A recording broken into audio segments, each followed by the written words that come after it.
오늘의 나닥은 나다.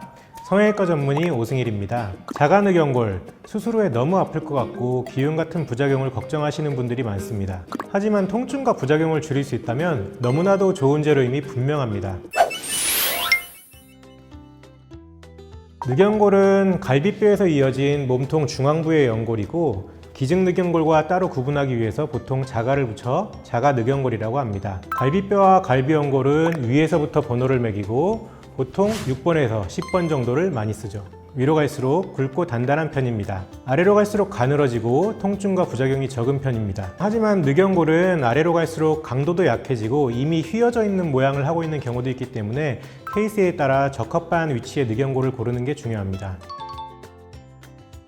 특히 코 재수술의 재료로서 자가늑연골은 갈수록 그 중요도가 높아지고 있습니다. 10여 년 전부터 비중격 연골을 사용하는 수술을 많이 하게 되면서 근래에 발생하는 코 재수술에서는 비중격 연골이 이미 기둥에 사용됐거나 없는 경우가 많죠. 보통 사용된 비중격 연골은 재사용이 어렵기 때문에 그것을 대신하는 코끝의 기둥 역할을 하는 재료로 가장 많이 언급되는 게 바로 기증늑연골과 자가늑연골입니다. 물론 첫 수술의 경우에도 비중격 연골이 너무 작거나 많이 휘었을 때 늑연골 종류로 좀 더 확실한 지지대를 만드는 경우도 있습니다. 기증늑과 자가늑의 선택에서는 보통 염증에 대한 걱정 때문에 자가늑연골을 선택하는 분들이 많습니다.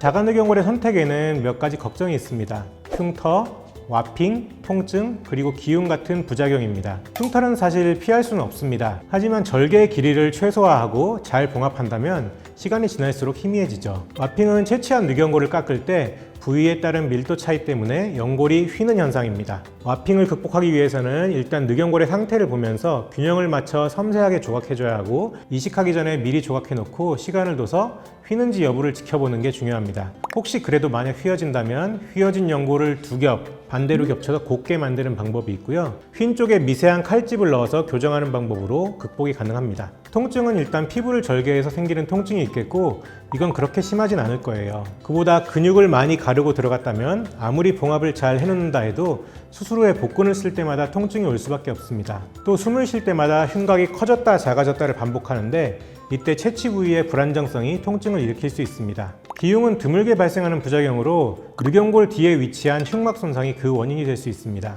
하지만 그 빈도가 매우 낮고 보통 흉막을 잘 봉합해주고 보존적 치료를 한다면 회복되는 경우가 대부분입니다. 그리고 무엇보다 숙련된 기술로 늑연골을 채취한다면 기흉이 많이 발생하진 않습니다.